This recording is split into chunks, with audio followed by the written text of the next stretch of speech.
Hello and welcome to a new interview and profile.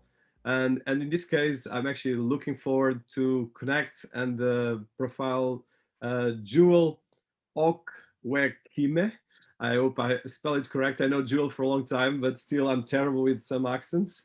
So Jewel is joining us from Nigeria, but she's a citizen of the world, and I know her for a long time, and I've been accompanying her fantastic career, but as well looking at some of the developments and some of the fantastic things she's been doing. So Jewel is a fellow and chartered engineer with over 2 decades of experience assisting business such as Schlumberger, Woodside Energy, BP, Shell, and ExxonMobil, and as well non-executive director and chairman of Remuneration Committee and Investor Relations for the VFD Group. And as well, she's an oil and energy consultant, business development manager for the company Deltic Energy Limited, where she's been accompanying for some time. So her background as an engineer and as well educated in the University of Surrey and in the UK.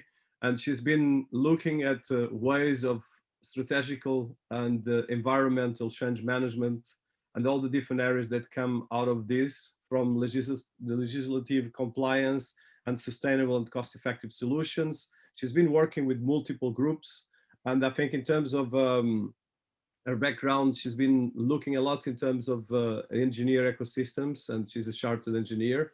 And in terms of the work, she's been working in some of the major groups in Africa, but as well in the UK, and making a lot of bridges between the leadership, investor relations, and the engineer and areas of investment and relations, especially focus on creating groups and ecosystems. She's as well a very high-profile networker that's been working especially between the UK and Africa and Nigeria. Of course, she's based right now, but as well in the US. And she's particularly interested as well in the areas of wellness, lifestyle, and biohacking, where she's been involved with some companies in health tech and wellness. And in terms of the group where they're going to be talking in this interview, it's a fast-growing group that has been creating very interesting things, and especially looking at diverse portfolio of companies and qualifications, trying to look at from banking to other areas, bridging and creating business models that are sustainable and investing in multiple companies. And I know that Jewel has been working as well in all the bridges of self-development and the areas of from business professional and ecosystems, education, and so forth. So welcome to our series, Jewel. I'm quite excited to have you here. Thank you, Dennis. It's a pleasure. I feel very honored to be on your podcast. No, I'm very excited, and I love Africa. I love the work you've been doing, and I love as well. I think sharing ideas with you, because we know each other for almost 10 years. So time passes, and we Yeah. didn't spoke for a long time. But I think I'm quite excited to talk, and this is as well. So I want to start. I know that you're Nigerian, but as well British, because you've been in between the two countries for all your life. So I want to start by the culture of Nigeria and your education, because I know that Nigeria is one of the fast economies in the world, and as well a very complex country for good, and sometimes not necessary for bad, for the good, but as well very strong in the sense of culture. There's a fantastic sense of tribe, sense of family, and at the same time, then you have the British education, where you studied in one of the leading universities in the UK, but as well, you've been between the two worlds all your life, and as well with the US. So I would like to start by your background in education, because it's quite unique mixing these two backgrounds. And now as well, after studying in the UK and living here, being there, building a business, which in the end of the day, Africa is the fast growing markets in the world, and Nigeria in particular. Okay, so most of my education has been in the UK, but obviously I've had a lot of experience as well in living in Nigeria and also working in Nigeria. So I would say that the best opportunity was presented to me by Tony Elumelu, who is one of the most powerful men in Africa. He gave me opportunity to work for him, which I accepted. I don't believe there's anyone else in the world that would offer me a job in Nigeria and I would take it. So for him offering me a job was the best thing, because I have a lot of respect for him and I was really excited to take this opportunity. And little did I know that obviously getting there it's not as easy as I thought it would be, because it's a totally different culture. And but as I am a very fast learner, I managed to pick up the method and how to sort of like understand the different cultures. A good example is like in Nigeria, when someone is someone in your office is getting married, for example, everyone goes to the wedding. Everyone, even Tony Lumulu goes to the wedding. It's like, and they have outfits you have to all wear. So you have to buy the fabric and you have to wear the outfit. So that to me was a kind of a new thing for me, because I was like, I don't know you. Why are you inviting me to your wedding? But it's a very normal thing that when someone is getting married, any staff member, anyone getting married, even if it's the cleaner, people all attend the wedding. So there's that like kind of like, it's very unusual, but I feel like that's a really nice way to show that in the workplace, it's like we're all a family. And that's something that's very unique. In terms of the educational system, my mother owns a school, Infant Jesus Academy. It's based in Delta State, Asaba, which is, without confusing you, it's exactly where the oil and gas sector is, you know, in terms of like when you look for where the Delta oil is, it's around that region. And the school was created with my mom and my dad, and they built it based on just, you know, bringing in all the educational systems from you know, the UK and from America as well. So these kids don't have to, so parents don't really have to send their kids abroad. They can get the exact same education in Nigeria. And so with that, I have been mentoring kids from the age of 10 to 15 in the school. And I got a group of kids and I decided that they are the brand of the school. So we created something called the media team, and they were the ones to put contents on the websites, on all the social media handles, but also to like spend time with them, so like get them to, you know, understand different cultures. Because a typical child in Nigeria, when they grow up, they're not really given much exposure to earn money or work for themselves. Normally, a typical teenager stays at home and has chores and just follows mom and dad's rules until they get married, basically. So I wanted to expose them to different sort of lifestyles and different cultures by introducing international students their age that actually work in their country, just to give them a bit of exposure. Because I knew even myself growing up that this was the case as well. I remember I used to threaten my parents and say, I'm going to go and look for a job in a pub, and they would freak out because they know that this is not something that we do. We need to go to school and just study, just get a degree, become a doctor, lawyer.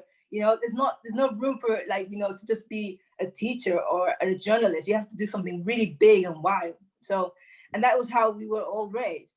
And so for me, it's as I look at these young generation, I want to still kind of like give them a voice to express themselves. And as I mentor each and every one of them, like give them a bigger exposure to, you know, life outside of Nigeria and something outside of the world.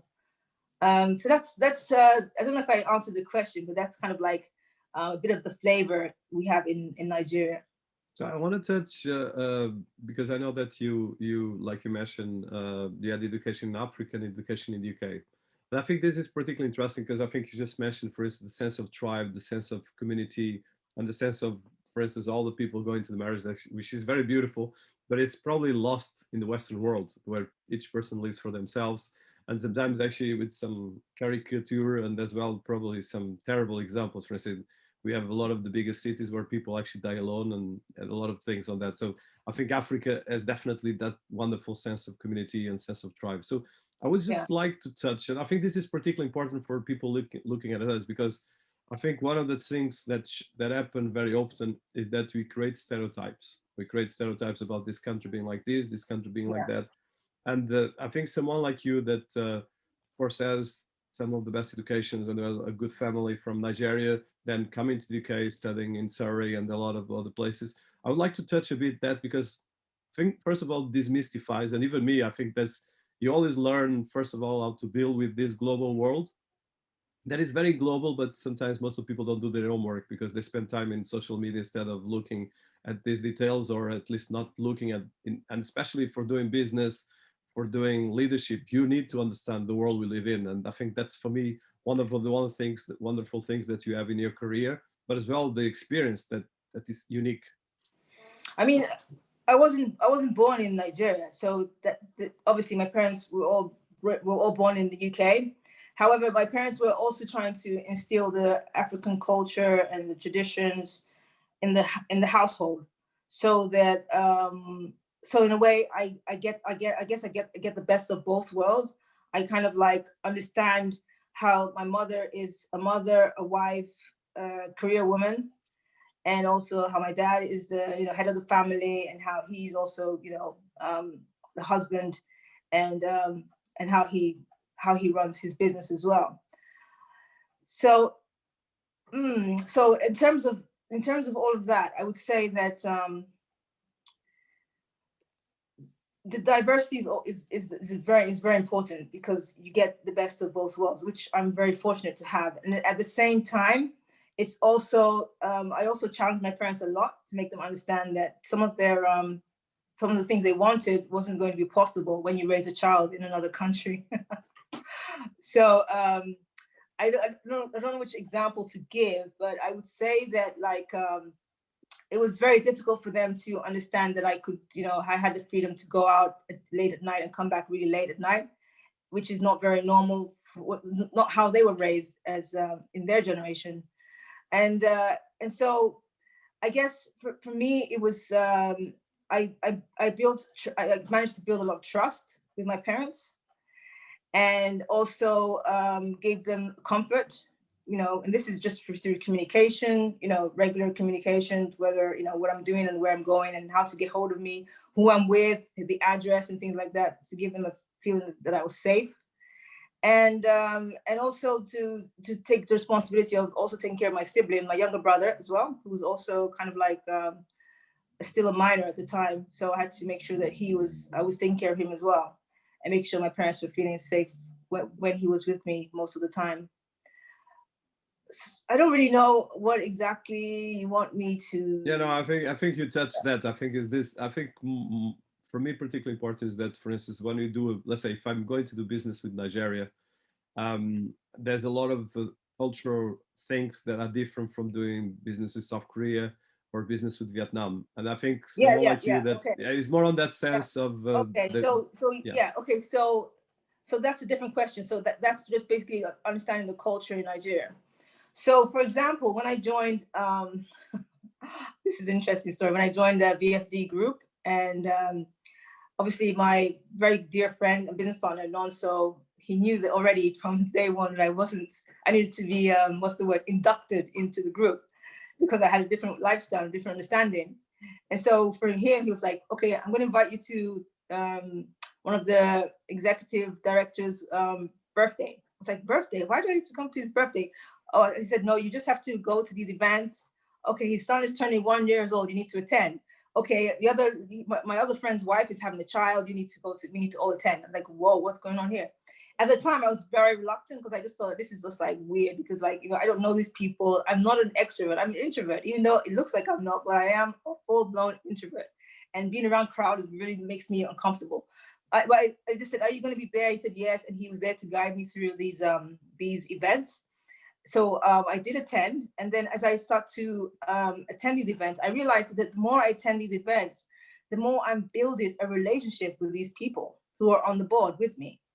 And I believe that's extremely important, because we're all individual brands that are coming together for taking care of our investments and working together, and building the company, the profits, everything, And it's important that for Nigerians to have some kind of a relationship that's being built. And that means, getting to meet their families, getting to really get, really, really close. And it's something that is not very usual in other countries. In fact, in most countries, it's complete opposite. And so this is something that I had to learn, and it's something that I took with lots of respect, because I'm a sort of person that is very adaptable. And I kind of like, if I'm told this is the way to go, I'm disciplined enough to just follow through and just see how it goes and learn from that experience. So I learned quite a lot with the help of my my business partner. If he wasn't there to give me those guidelines, I probably would have done a really bad job. And then when I would want support from the rest of the board members, I'll probably be struggling, because I'm like, who's Jewel? They don't know anything about me. So I believe that one of the most important things when doing business in Nigeria is to build relationships, and it's personal relationships. It's not just about like, the money or the what you can deliver. It's more about the contact, the connections that you can make on a one-to-one, on a personal level. Yeah, I want to touch this if it's okay for you, because I'm particularly interested on this because I think there's so much cliches, but as well a lot of complexity. For instance, let's say if I'm a startup, a global startup, I need to do business in Nigeria. Actually, I invest in a company in Nigeria, and you have to adapt. You have to learn how to deal, like you just did, with your own experience. But in general, let's say someone that is from all over the world that wants to do business in Nigeria. So top level, what would be like the things that you would say? Because I think this is kind of where I think business fail massive, or business succeed massive, because of course, if you look at Nigeria was considered one of the top best improving economies globally for implementing regulatory reforms across 6 of the reports in the World Bank, and as well one of the fast populations in the world, is the fast growing economy in Africa, and that's the most powerful economy in the continent. So, and as well, it has one of the fast growing populations. So I would like to touch that because there's so much. First of all, people know very low about this, and as well even less about Africa. Everyone has some kind of fascination, but you go always and you end up actually in Rwanda or Wakanda from Marvel, that did a lot to push a completely different image. But as well, of course, it's a fictitious image, and I think it's these details, like you mentioned, the sense of family, the sense of engaging in the sense of the tribe, which is completely. I don't know if you're Chinese or UK, you cannot understand this. And I think then you fail, of course. And I would like to touch that a bit, if you would mind. Yes. So for expats, when they come to Nigeria, remember there's one quality they all have. They're very flexible. They've decided to make the step. They're very flexible and very bold to make that decision to come to Nigeria. So they've already got this mentality that they're going into, like you can call it the lion's den, and they're prepared to take the challenges that are coming with it. And also to understand that, okay, this is a different code. This is not just a cultural thing, but also accessible. You don't have the same items. You can't get access to everything that you normally have when you're in the UK, in terms of services, in terms of food and all that stuff. So, it's sort of like they do kind of know that they're going into this rustic environment that's going to be kind of unusual, unique, almost like going on a roller coaster ride. And so that's the first thing that everyone that comes to Nigeria already has in them. So that's a good start. Nigerians are very optimistic, and they're also very welcoming, and they do embrace new cultures in the sense that they're always happy to be the host. They're always happy to show you around, take you to places, especially the nightlife, because it's all about food and dancing and, and partying. And, Nigerians love to party. I mean, that's like number one thing. You can't spend your evening just watching telly. You're probably going to be out like socializing and going to house parties.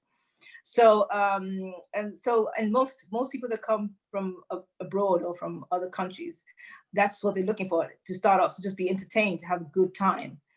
And then so business will be as usual during the day, but after work the plans are always based on taking them out, showing them around, and making sure they're safe, because their security is very important as well. And we understand that pretty much about how to we have process and procedures in place and how to manage international people to make sure they're always safe, put them in safe hotel with securities, and also to make sure that they're while moving around, transportation is in place, and that they're always always safe. Because at the end of the day, the end of the day, what we all want is for these international people to leave and go home safely, back to their family, back to their homes. So that's really important, and we're used to that. I mean, like now, there's so many expats coming into Nigeria. I can walk into a restaurant and I'm the only Black person sometimes. That's how diverse we are. So there are lots of people there. They've moved there, lived there. There are even some remote areas that are like there's a remote area that is middle, like on the Atlantic Ocean. People are like renting, and some of them are actually run by foreigners. They're the ones taking care of that area, in terms of like the jetty and the boating and everything. So yeah, I mean, the beauty of Nigeria is not just the weather and the food, but also the agricultural, the air, and everything else. It's there's no 5G or whatever you want to call it, but you can just be in a place where you're just around nature and getting that vitamin D every single day. So most people that do come to Nigeria for business, they end up also enjoying the social life, the fact of not being exposed to so much chemicals, toxins, and things like that as well. No, fantastic, and I think it's as well one of the first the first economy in Africa, but as well a fast-growing, massive population of 200 million people in 2019. So I want to touch again. So because you, like you said, you were born in the UK, then you moved to Africa. So I think going right now to your experience and as well starting as an engineer, as well working in oil and gas, could you tell us a bit about that career? Part of your career, and how do you start on that? Because it's quite impressive, first of all, coming back to Africa, which has the attraction of the continent, and as well with your background in London and the UK, where you have a very strong footprint. I would consider myself to be a strategic thinker, very innovative, capable of influencing and engaging at both the executive level and the leadership level.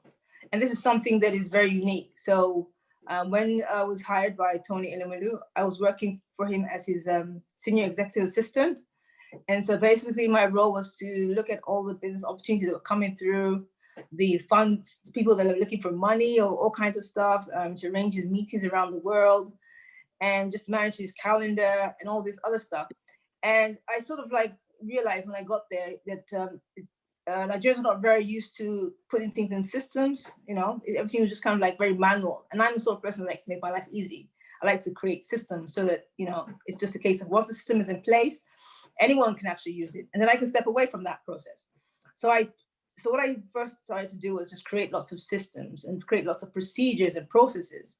Because once I put that in place, I just need to train other staff and then they can do the same. And because that's something that they don't really, is not very, very popular in the Nigerian workplace.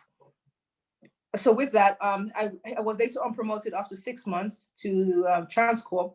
And Transcorp is a group of companies which includes oil and gas, power, hospitality, and agriculture. And I was put on there as the head of business development and head of administration.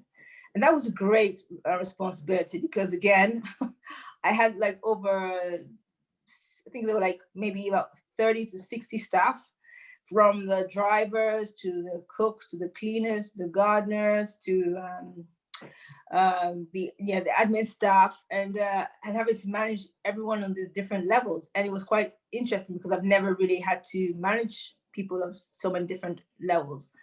And one thing that I quickly found out was obviously that there was a lot of lack of motivation. There wasn't like a feeling of purpose for these people that were working under me.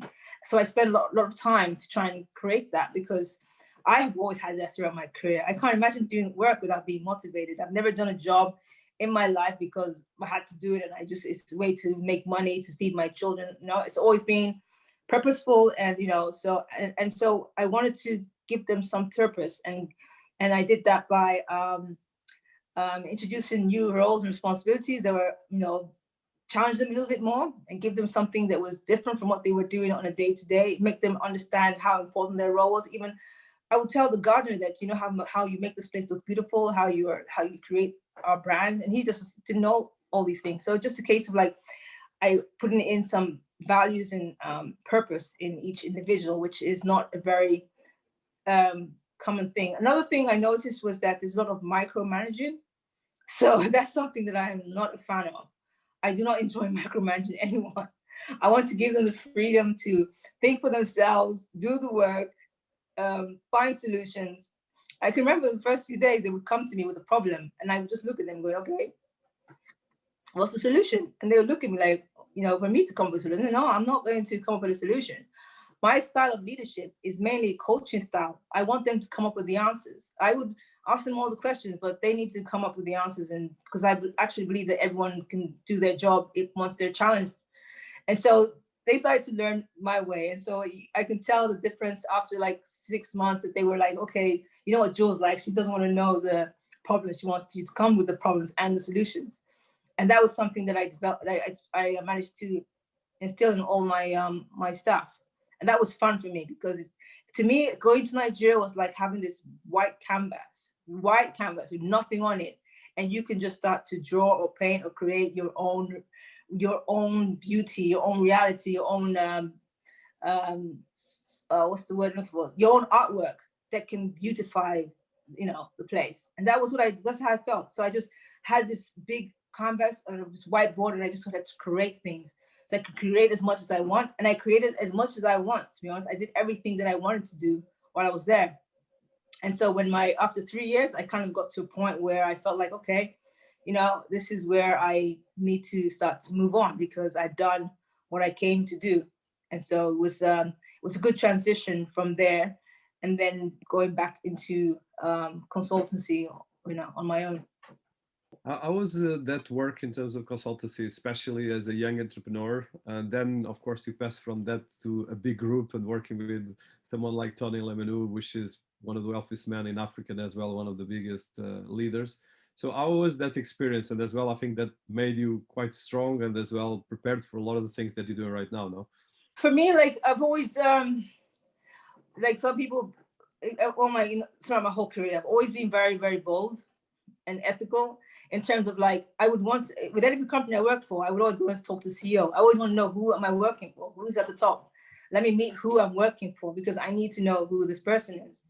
And because it helps me to develop myself as well, and develop my role, because I then understand, if I see the person, I can kind of understand their vision and their mission, and then it kind of like motivates me to sort of like understand how I can support that mission or vision. So with Tony Lemonu, it was kind of the same thing. He was making it very clear that he would expose me to a lot, and I can get to see a lot of things, and that it's up to me how I want to develop myself with that exposure. And one of the things he did for me that I always remember was when he told me to manage the whole project for the World Economic Forum in Davos, which to me was like really wow, because first of all, I've never really known names of leaders by heart, but everyone seemed to like know everyone's name, and I was kind of like trying to like learn as fast as I could, so like know who are the influential people, who are the influential leaders. So that exposure was really good, because I got to like organize events with other powerful leaders, such as Dangote and Jim Ovia as well, and all the other African leaders, as well as Tony Blair and Sherry Blair and all these, and Richard Branson. It was just nice to be able to take part in going to this World Economic Forum that I had heard about. I never knew that I would actually be there to support Tony Lemonu during that event. So that was a real eye opener. I mean, like, we didn't sleep much, maybe 2 hours a day, but I didn't really care. I was just happy to be part of that, and to be exposed to that sort of energy in the room. So with that, I would say that when you have someone that believes in you, and that actually wants to invest their time in you, that's something that is a blessing. And that's how I felt when I joined Tony Lemenu's companies, that he actually believed in me. And once obviously I knew that, so I was ready to put in 150% of what I have to offer, what I have to give. I didn't have, there was no day of the week that I wouldn't go to work. I had no problems with the working hours or anything like that. He would call me, he could message me at 1 a.m., 2 a.m. He expects you to like answer every single call. So, and I was happy with all that, because at the end of the day, like when I just made a decision to work for him, I was going to put in everything 100%. And that was, I felt like the things that he really, the things that he valued in me was, like I said, the boldness, being very ethical, and also integrity, because most of my roles was always in checking things and making sure that, the numbers are right, the vendors are compliant, and all the other stuff. It was a lot of compliance and governance. And that's something that I realized that in Nigeria, that's probably one of my biggest strengths, being able to,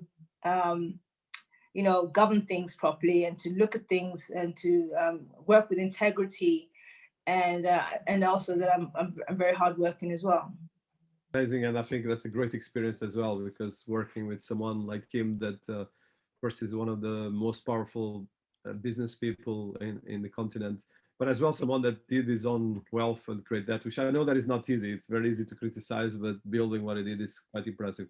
So since after that, Jewel, you did as well right now a change to the new group that you are part of.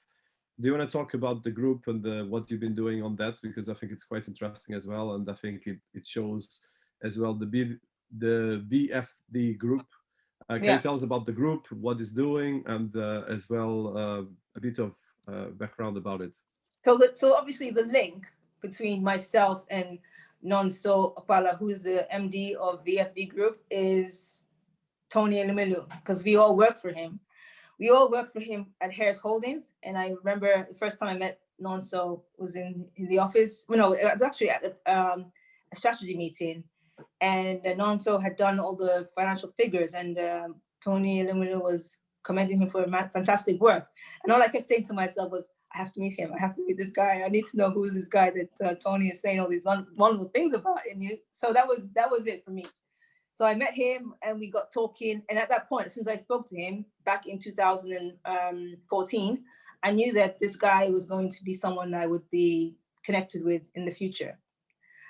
And then, yeah, it did happen. In 2018, we reconnected, and we decided to work together on a few projects. And so Nonso told me about the opportunities that he had for us, and I was very happy to take on board those opportunities. And one of them was obviously with Abbey Mortgage Bank, which I am also a non-executive director of. Abbey Mortgage Bank, we're looking for investors, and I couldn't imagine putting anyone else in that role than VFD Group. VFD Group is the only company I know in Nigeria that is full of men that are hardworking, loyal, that work with integrity, that are aggressive and knowledgeable, and like they're just like a great energy of guys that I'm very impressed with.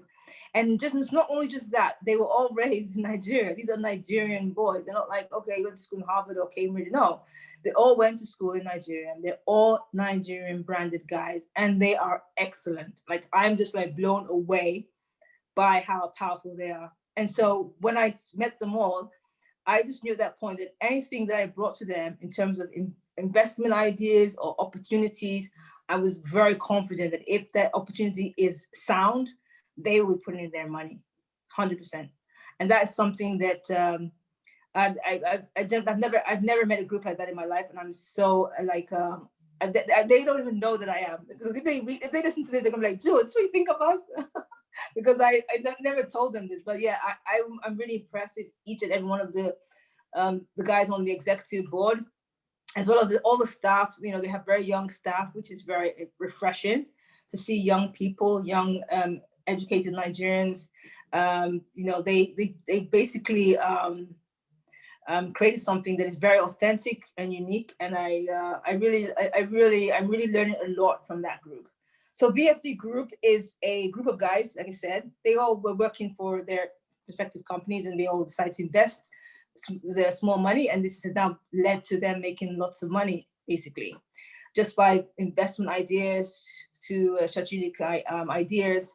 A good example is Everdawn. Everdawn is a FX company, and so basically they created this FX company by which is very unusual, because in Nigeria, if you want to exchange money, you go to these guys. They're called aboki. They're called abokis. They're from the north. They're the ones that do the exchange, and they're on the street carrying the money, and then you do an exchange on the streets, and that's the normal way. And obviously, these guys, VFD decided to take all those guys and bring them together and make them start. You know, they can basically operate on that system, but actually do that through a company. That's what I understand. But yeah, it's something very very authentic, and so they're doing very well with that. And it's one of the largest FX companies in Nigeria. It's called Everdawn. And then they started doing all these little borrowing, small amounts of money for people that are, middle class people. And again, that has been very successful. They've got their microfinance business as well. And then there's the V Bank, which is obviously the first ever digital bank in Nigeria and one of the first in Africa. And that's been a huge success as well.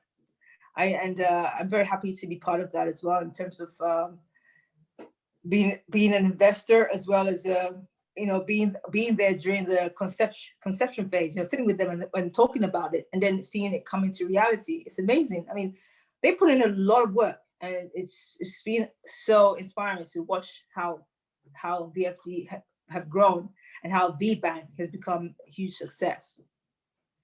So it's a digital bank in Nigeria. They don't get charged for withdrawals. Like if you do a cash withdrawal, they don't get charged. So it's really easy, if you want to do everything online, and then if you want to get a card, you can, and you can withdraw money, and you don't get charged for cash withdrawals and things like that. But yeah, it's a nifty idea to have a digital bank. And again, it looks like we're closer and closer to become the most sustainable bank in Nigeria. So I think I would like to touch more on the bank, if you would mind, because I think as someone that has been working a lot in finance and fintech, I know that is not your core area, but now is becoming one of your core areas. So, and I think it's particularly interesting because I know that Nigeria is, with a population of 200 million people, and as well as the fast economy in Africa, will need much more financial infrastructure. And I know that your group is both investing in multiple different areas and sectors, but of course, let's give a bit of history about the bank and how did you create the bank, because I think that's quite interesting for people listening to us, because as you know, most of the Western banks left a bit Africa in the last decade, which is a bit stupid, but I know that is not an easy task, especially because of all the regulatory complications. But at the same time, Africa is the fastest growing continent in the planet, and this is kind of official numbers from the World Bank.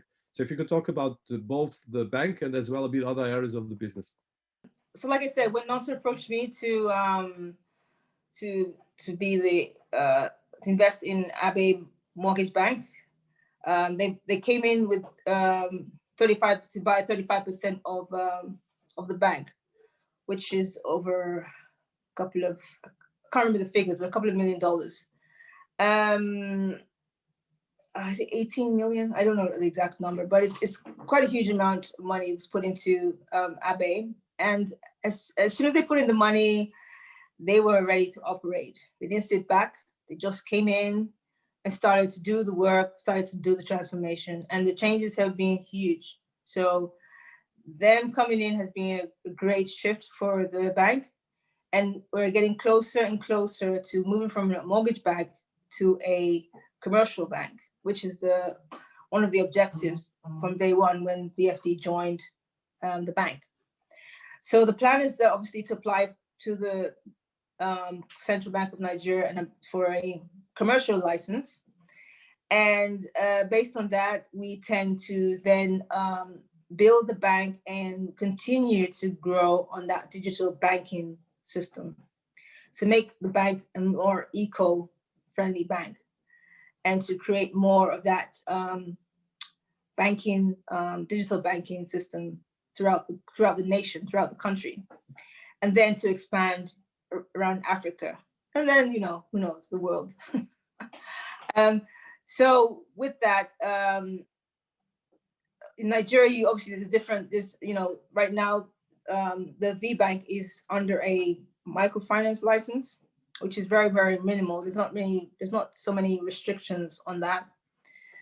So as we move to a national or commercial bank, there will be some changes to the how we operate the digital banking system and all that as well. But the key thing is that we don't want to be a bank that has this brick and mortar like banks all over the place. We have a bank that everything is kind of done, online. Say having to build rent and things like that. And then there's obviously the lending, mortgage, real estate, and all that stuff well is also included in the services that we will be providing as a bank. Amazing, and I think I'm really quite excited as well about the growth. So I want to touch a bit, because you before the group, of course, working with the group of Tony Elumelu, and that right now with this group you have a huge experience right now, both in Nigeria and as well in Africa. So as a young leader of the continent, and as well someone that has a very global footprint and an international overview, how do you see the growth of Nigeria at large and the growth of Africa? Because I know that you are as well looking at other countries and as well have a good footprint over there. So yeah, so I guess like with I guess this whole COVID has been in a way a blessing in disguise in so many ways, because it's got us to really think about how we do things and how our systems need to be, improved in terms of AI technology. So obviously now companies are ready to invest more in AI massively to improve the way we do things and to create more of that digital transformation throughout the whole of all businesses and in the workplace as well. So that's going to be huge. And the beauty of Nigeria is the number of people there. We're over 200 million, and it just gives you enough to look at the data, analyze the data, assess certain things, and really be able to get some quick analytical data to make a decision on how to move forward with certain products. And that's something that is quite unique about Nigeria. What else can I say?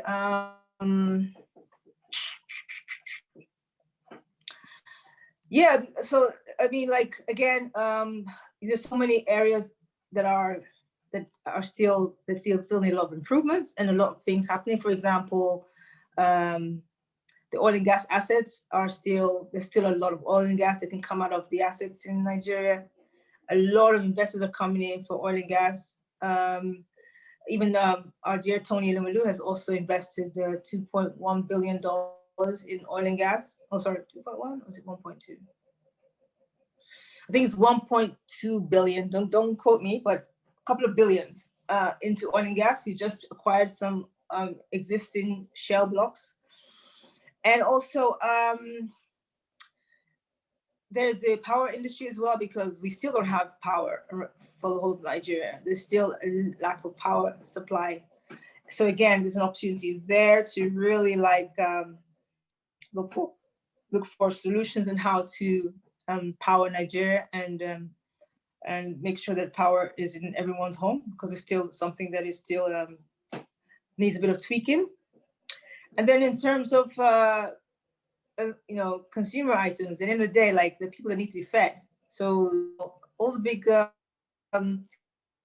it's an opportunity for SMEs to the big corporations to come in and, open up their restaurants or their chain of a franchise, to give opportunity for the Nigerians to franchise in any of the different big fast food companies as well. So what I've noticed this year and back of last year is that there are lots of international investors interested in Nigeria, and not just when I talk about international, I'm talking about even like Cameroon or Ghana or places like that. I was just told yesterday that they've been able to raise 20 million from Cameroon into Nigeria. So it's like everyone's getting in as much as they can, because the opportunities are huge. The Naira rate is quite low at the moment, so it's, you get a lot for your buck in that way. At the end of the day, though, there's a lot of fresh new opportunities that have not yet gone big, that are at some point are going to explode, and it's the best place to be at the moment. So I want to touch, and we passed 1 hour, so I want to probably let you brief a bit. So I think just one or two last questions that I'm particularly interested in, I think I want to touch that. So one of them is about I know that you have a big passion for wellness and biohacking and lifestyle things. And I know that it's quite interesting because as an African woman, there's a lot of things. Well, actually, you are global because you are UK born and African. But I'm particularly interested in your passion for this because I think it's, if you look at as well, even from a cultural perspective, if you are in Europe, you are probably doing and focus in one area of lifestyle. In Africa, like we mentioned, is much more big landscapes, big society, big crowds as well. Well, even with COVID-19, there's not so much restrictions as probably in Europe. But as well, I've been involved in wellness, lifestyle, and even biohacking, studying that for a long time. I would like to touch about that. I know that is one of your passions. Yeah, biohacking has been my passion for the past. I would say I started really biohacking back in 2017, and and then I guess the key thing here was about my health. Health optimization is pretty key for me because I'm very energetic and I use a lot of fuel in terms of like how I work. So I'm traveling, I'm working, I'm late nights, all this crazy stuff going on. So I needed to balance that with wellness. And the only way to do that is to know little hacks, easy hacks that can like, you know, that you can create, you can do instead of like popping pills and stuff like that. I used to suffer like really chronic hay fever. I used to suffer headaches a lot and all these things. And I used to pop pills and stuff, but the pills were not doing anything. They weren't like helping me at all. So I decided to just change the way I do things and not use chemicals and try to use food. Food is medicine. And what I found out is that everything happens in your, like once you know, take care of your gut, everything else kind of works. Even like what you put on your skin, like your skin, the fact that every single bacteria on your skin is part of your microsystem, your microbiome. Everything is connected. And it's sort of like getting that understanding of your two hearts. You have one heart in your chest and you have one heart in your gut, and making sure that the two are balanced, because that is what I need to do my work, to make decisions. Because most of some of the decisions, well, not most, but there are times that normally when I meet someone, I go with gut instinct first before I start to break them down and go technical. So I've always been very passionate about being in my top position, and I call that to be superhuman, and that's through just taking care of myself, wellness. And so I work with a lot of people that are into wellness. I get involved in like events, conferences. I listen to lots of podcasts. I keep myself. I think knowledge is power, and I really spend a lot of time like doing my homework, doing my research. You know, someone can tell me one thing, but I still need to do my research and need to test how it works for me, because we're all individuals. We have different ways of functioning. We have different, you know, genetics and everything else. But one of the things that I know that are kind of like critical, like crucial whenever you're looking at your health in terms of biohacking is your, you know, you have to give a circadian rhythm, you know, and you have to, you need to look at, as a woman, you have to look at our cycles, our menstrual cycles, and how that works, because at different times of the month, we have different sort of like energies that we put up over it and things like that. I think it's important, like, whether we talk about it or not, but it's something that is super important, because we're not built like men. We're built in a different way, and our health is probably needs more of that self-care compared to a man, because we have two cycles to deal with: circadian rhythm and the, you know, two cycles. So all this stuff is I educate myself on. I want to push for that. I want to help other people, other men, other women, to be at their best, because when they're at their best, they can perform their best. And I truly believe that anyone that I'm helping to be their best, I'm not just helping them, I'm helping the whole world, because everyone's greatness is part of the whole world. We're all connected, we're all one. So it's not just about like, you know, me just taking care of myself, but it's about taking care of others as well, and to share that knowledge, and so that other people can also benefit from that as well. So it's something that I'm very passionate about, because it brings quality into work, it brings productivity into the workplace, and longevity is important as well. So I believe that, you know, wellness has to go in line with your career. Amazing. So I want to touch, so how do you define biohacking? Because I think it's important for people listening to us. And of course, Yeah. I subscribe to everything you say, and I'm actually trying to do that myself. I have a lot to learn, probably from you, but Yeah. I think it's just a bit. How do you look at that? You have people like Tim Ferriss that have been doing some crazy experience with his book and a lot of other things he's been doing. But biohacking is still very subjective. So, unless, for instance, not last week in December, for instance, just as a note, the French army launched the bionic soldiers protocol. So this actually is becoming mainstream. This is news, okay? It's not science fiction. This is something by the French army that they launched, like the bionic soldier system. So this is all about biohacking, and these things are becoming really mainstream. But that's a very small discussion around this. And like you said, I think use for our optimization can make a big difference. Like you mentioned, you improve your health, you improve your lifestyle, and a lot of things we have, especially with COVID-19, where health is key. We are, and as well with all the areas around sustainability and things like that. So I would like to touch a bit the definition for you, and as well what you've been doing on that area.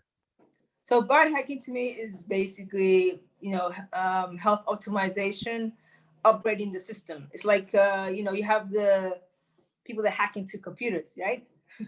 So this is just hacking the body. Smart way to hack the body, to upgrade the body, to be at its best performance. For me, is to become superhuman. Do I wake up in the morning feeling groggy, tired? No. Do I wake up in the morning needing like, oh, I gotta get some coffee to function? No, I don't. Do I feel like I'm not focused throughout the day? Do I feel fuzzy? No, I don't, because I'm taking the right sort of supplements. I'm doing the right sort of treatments that I tried and tested and I believe work. The red light therapy, for example, I use that to help me to release my melatonin, which is needed for sleep. I drink bone broth, which is also natural collagen for the skin, hair, and nails. I go wake up in the morning just before the sunrise, just to get the first sunrise in my eyes, on my skin, on my, because they're photosensitive.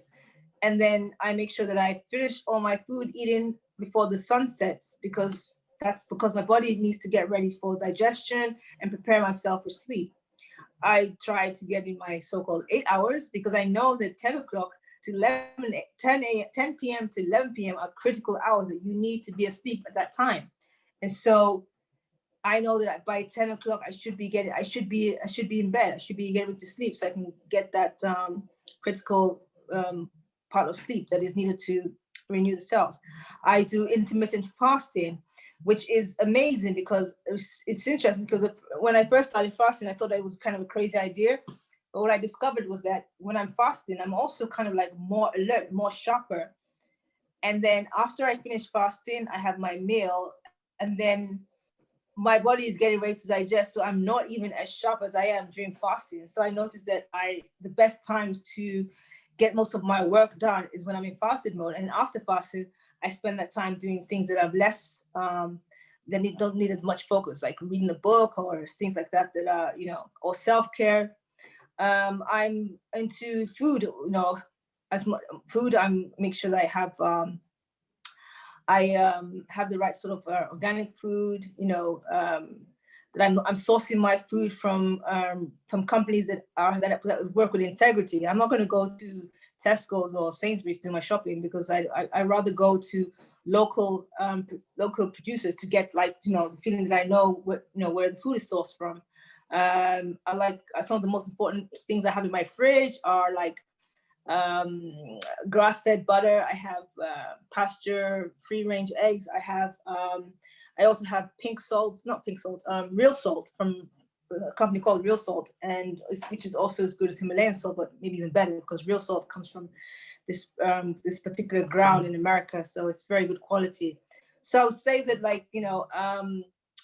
source of food is very important, because food is health.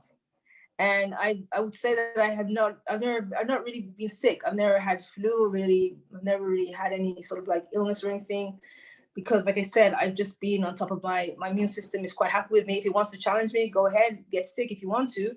But I know that if I do get sick ever, it's because of my immune system getting ready to fight and get me stronger. So that's it. That's most of it in a nutshell. And then I exercise as well. And again, smart ways to exercise as well, like biohacking ways to exercise, biohacking ways to sleep, eat, and all kinds of stuff. So I'm following like all these interesting things, and I enjoy it. It's not like a chore. I actually enjoy what I do. You know, people say, Jewel, that's a bit extreme. I say to them, well, you know what's extreme for me is you on a theater bed, because they're going to open you up and cut something out and remove something. That to me is very, very extreme. So yeah, I'm not going to end up on a hospital bed. No, I won't. Impressive. And I think actually a lot of things that you just mentioned that I need to look at that myself and learn, because I think especially people that have very strong careers like you and everyone right now as well, that is suffering in one way or the other, all the challenges with COVID-19, this is more important than ever. And as well, so I want to probably one or two last questions and drop up, because I know that we passed 1 hour. But one of the things is I know that you are an engineer with expertise in both in oil and gas, energy, and sustainability.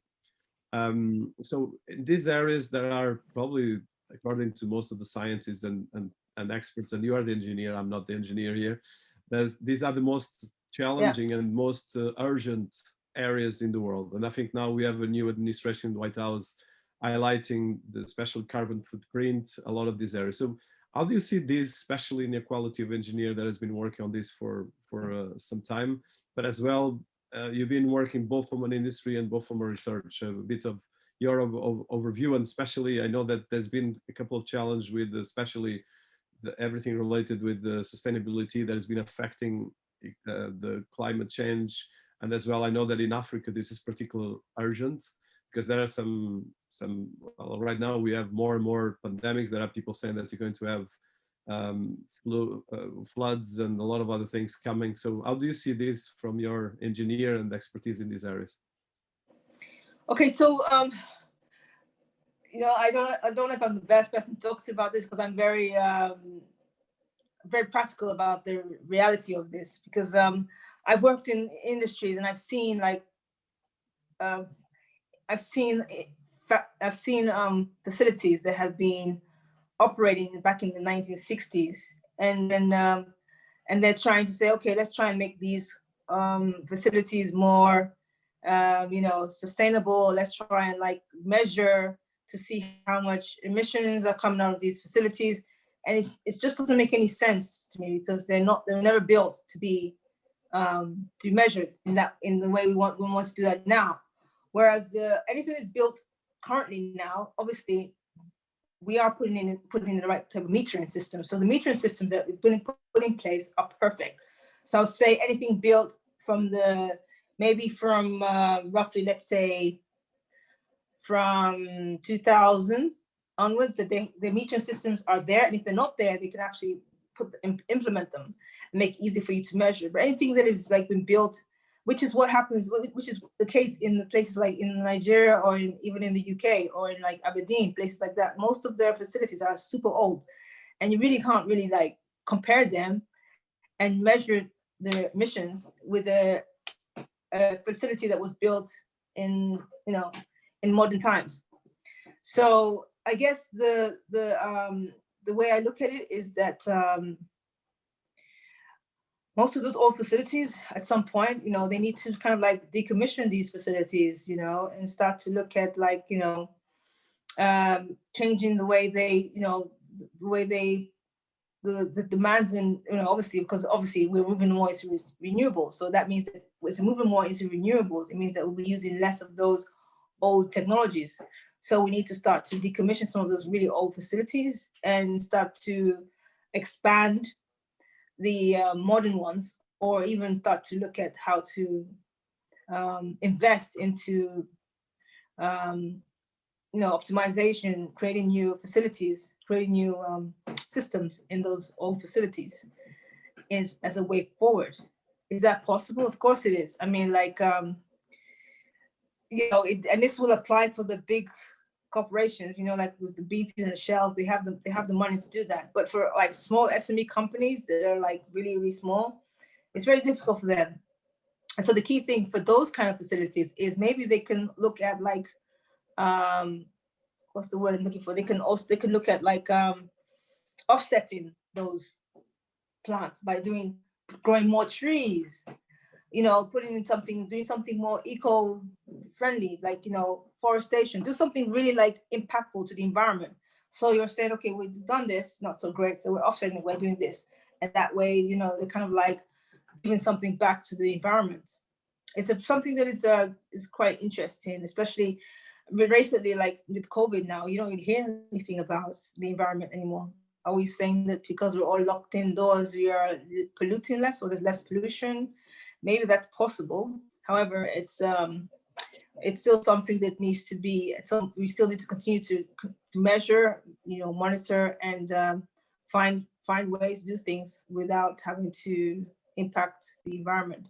And like I said, it's not just the environment, but also to put back into the environment in terms of like, more trees and more, even like clean up the ocean, remove the plastics, do something.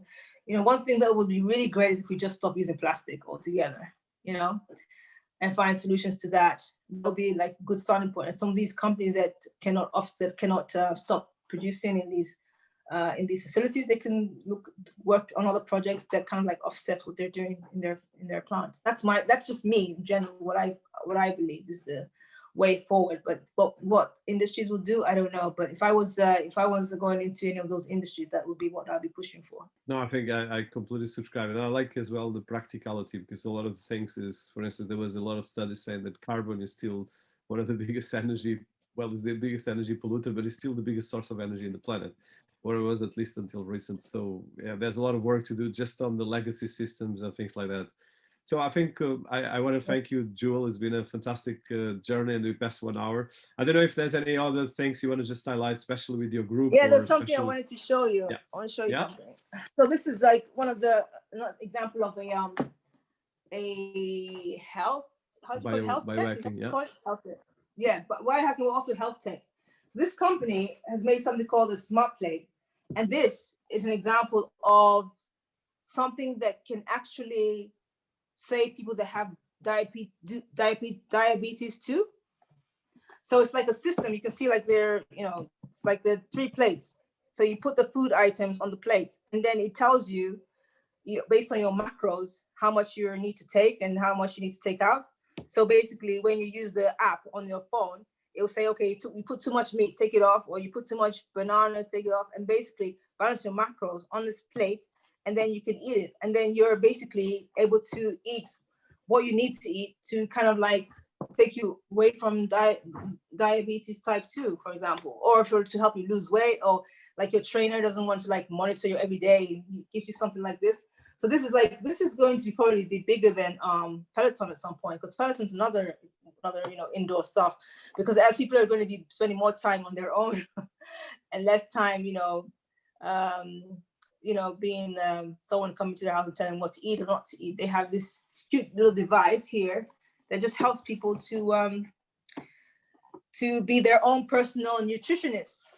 And that's a really smart idea. I'm really like intrigued by that, because because people just don't know what they're eating anymore, and they also they don't want to look at the back of their they don't want to go into too much details about what's on the back of their boxes. And here they just scan their food, and then they can say, okay, I'm good to go. And then sometimes once you know your portions, think about it, right? Some people eat the same thing every Monday, Tuesday, you know what I mean? So you already know the portions, and then you know that, okay, after a couple of months, you're well. I'm interested in that. And actually, I know that you've been thinking about starting to do some thought leadership around that, and some probably Instagram or some videos on that. I think you should, because your knowledge is quite impressive on that area. And I think it's there's a lot of innovation on these areas, but very few are using it. Sometimes we use the technologies just for garbage, and this is amazing. So I will put some links on this, and go ahead. Yeah, but also if you think about it, like you have the open business awards coming up, and these sort of things, right, will be an awareness for other people that have ideas to go forward, not to just like have an idea and just stick to just putting your head and not work on it, but it motivates people to go, hey, hang on, I have an idea similar to this, and I never would have thought I would come forward. But then with this new open business awards, it kind of like opens people up to say, I can have a voice, I can put my product out, I have a technology that I believe can save lives. And yeah, I think that's an amazing award category that you've put together for the open business. It's really, really great idea. And I've never seen anything so unique. You have smart community, and then you've Smart got cities, and then smart cities, and then you've got the AI, and then you put in wellness with that. That's authentic. I like that. So yeah, so he's definitely going in as one of the entries. So we'll see what happens. No, I'm very excited this myself. Because I think the point is that we all need this, and actually for business this is key, because otherwise we cannot succeed in this crazy world we're living in. Well, it's amazing as well, there's amazing things, but sometimes we forget. No, thank you so much for that, Jewel, and I think it's a great example that I would suggest as well, and I will finish probably the interview with that, is that you have to do videos presenting this, because in the end of the day, this is massive. For instance, that's massive amount of YouTube channels, for instance, that I discovered for children that are just people wrapping up presents. And this is much more important. And I'm sure that people will love it. Oh my God, that's so funny. Yeah, that's well, you can't imagine that. Yeah. I'm sure with your leadership, I would learn to be more on the camera, because I don't do cameras. I'm not a camera person. So maybe with your support, I might, run with it. No, I think that is one of the things. That's why I wanted to interview as well, because there's different kinds of being in front of the cameras, but I think this kind of knowledge and details as well are really important. So thank you so much for this great interview, and as well a lot of knowledge that we'll share, and as well overview about both your career, your experience, but as well Nigeria, Africa, and the global and the wellness. Thank you. Thank you very much. I've enjoyed it, and I look forward to speaking to you again soon. But thanks for what you're doing. You're putting knowledge out there for everyone. That's very, very passionate of you, and we thank you for sharing. It's all my pleasure. I thank you.